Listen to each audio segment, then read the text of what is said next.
ഇന്ന് നമ്മൾ ചെയ്യാൻ പോകുന്നത് പോർക്ക് വരട്ടിയതിൻ്റെ ഒരു റെസിപ്പിയാണ്. അതിനായിട്ട് നമ്മൾ നല്ല നെയ്യോട് കൂടിയിട്ടുള്ള പോർക്ക് ചെറിയ കഷ്ണങ്ങളാക്കി അരിഞ്ഞത് നല്ല രീതിയിൽ കഴുകി വൃത്തിയാക്കി എടുത്തതിന് ശേഷം അതിലേക്ക് ആവശ്യത്തിന് ഉപ്പും കറിവേപ്പിലയും ഇഞ്ചി പച്ചമുളക് വെളുത്തുള്ളി ചതച്ചതും കുറച്ച് മഞ്ഞൾപ്പൊടിയും കൂടെ ചേർത്ത് കൊടുത്തിട്ട് നന്നായിട്ട് കൈവച്ച് മിക്സ് ചെയ്ത് കൊടുക്കണം.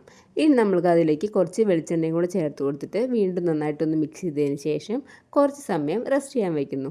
അതിനുശേഷം നമ്മളിതൊരു കുക്കറിലേക്ക് ഇട്ട് കൊടുത്തിട്ട് ആവശ്യത്തിന് കുറച്ച് വെള്ളം കൂടെ ചേർത്ത് കൊടുത്തിട്ട് ഒരു 5-6 വിസിലിന് ശേഷം നമ്മൾ ഈ പോർക്ക് നന്നായിട്ട് നമുക്ക് വെന്ത് കിട്ടും. ഇനി നമുക്ക് ഇതിൽ നിന്നും ഈ പോർക്കിൻ്റെ കഷ്ണങ്ങൾ മാത്രം കോരി മാറ്റി വയ്ക്കാം. ഇതിൽ ഈ ബാക്കി വരുന്ന നെയ്യ് നമുക്ക് ഒരു പാത്രം ചൂടാക്കിയിട്ട് അതിലേക്ക് എണ്ണയ്ക്കോ വെളിച്ചെണ്ണയ്ക്കോ പകരം നമുക്ക് ഈ നെയ്യ് തന്നെ ഒഴിച്ച് കൊടുത്തിട്ട് ഈ നെയ്യ് തന്നെ നമുക്കെല്ലാം കൂടെ ഒന്ന് വഴറ്റിയെടുക്കാം. അതിനായിട്ട് നമ്മൾ ആദ്യം കറിവേപ്പില, ഇഞ്ചി, പച്ചമുളക്, വെളുത്തുള്ളി അതൊന്ന് വഴറ്റി വരുമ്പോൾ നമ്മൾ അതിലേക്ക് സവാള ചേർത്ത് കൊടുക്കുന്നു. സവാള ഒന്ന് വഴറ്റി വരുമ്പോൾ നമ്മൾ അതിലേക്ക് ചെറിയുള്ളി ചേർത്ത് കൊടുക്കുന്നു. പിന്നെ നമ്മൾ പൊടികളായിട്ടുള്ള മല്ലിപ്പൊടി, മുളക് പൊടി, കാശ്മീരി മുളക് പൊടി, കുരുമുളക് പൊടി, മഞ്ഞൾപ്പൊടി എന്നിവ ചേർത്ത് കൊടുത്ത് പൊടിയുടെ പച്ചമണം മാറുന്നതുവരെ നന്നായിട്ടൊന്ന് മിക്സ് ചെയ്തെടുക്കുന്നു. പൊടിയുടെ പച്ചമുളക് മാറിക്കഴിയുമ്പോൾ നമ്മളിതിലേക്ക് നേരത്തെ വേവിച്ച് വെച്ചിരുന്ന പോർക്കും കൂടെ തട്ടി കൊടുക്കുന്നു. ഇനി ആവശ്യത്തിന് ഉപ്പും കൂടെ ചേർത്ത് കൊടുത്തിട്ട് ഇന്ന് കുറച്ച് സമയം അടച്ചു വയ്ക്കാം.